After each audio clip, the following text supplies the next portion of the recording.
আমি দুধ বসিয়েছি কড়াতে। আমি দুধ দিয়ে একটা প্রিপারেশন করব, রেসিপি বানাবো। সেই জন্য তো দুধটা অনেকটাই ঘন হয়ে এসছে, আর একটু ঘন করব। আর এবার আমি একটু চিনি দিয়ে দিচ্ছি,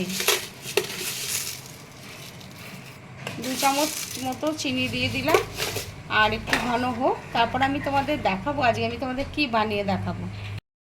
আমি দুধের মধ্যে একটু কেশর দিয়ে দিলাম, দিয়ে এবার একটু ফুটিয়ে নেব।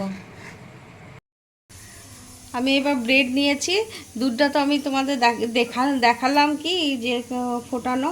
আমি একটা ব্রেড দিয়ে ডেজার্টের রেসিপি বানাবো, সেই জন্য ব্রেডের ধারগুলো আমি ছুরি দিয়ে আস্তে আস্তে এরকমভাবে সব ছাড়িয়ে নিচ্ছি।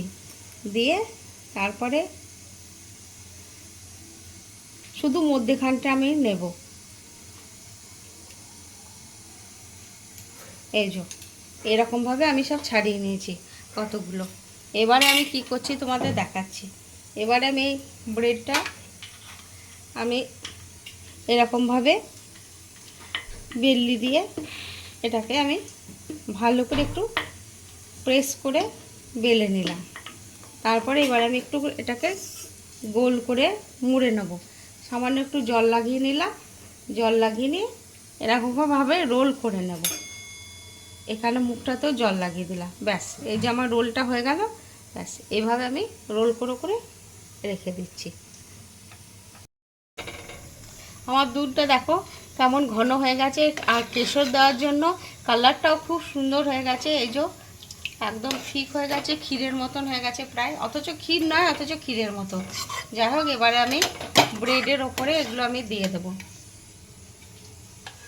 সুন্দরভাবে।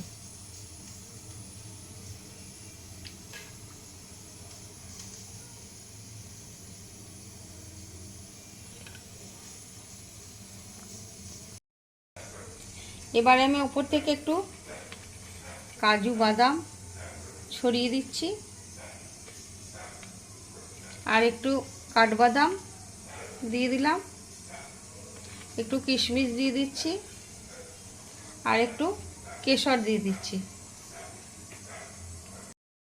এবারে আমি এটাকে ডেজার্টটাকে ফ্রিজে নর্মাল র্যাকের মধ্যে রেখে দেবো, 2 থেকে 3 ঘন্টা মতো রেখে দেবো। তারপর এটাকে আমি সার্ভ করব। আমার ডেজার্টের রেসিপি রেডি এবং সার্ভ করে দিয়েছি। তোমরা অসম্ভব সুন্দর হয়েছে, এবং মানে খেতে বা এটাকে যেভাবে আমি বানাবার চেষ্টা করেছিলাম ঠিক সেইভাবেই হয়েছে। তোমরা এটা এভাবে বানাবে, বানিয়ে খাবে, খেয়ে আমাকে জানাবে কেমন হয়েছে, কেমন লাগলো তোমাদের। আমি জানি, আমি তোমাদের কথা দিচ্ছি, অসম্ভব সুন্দর এটা খেতে হয়।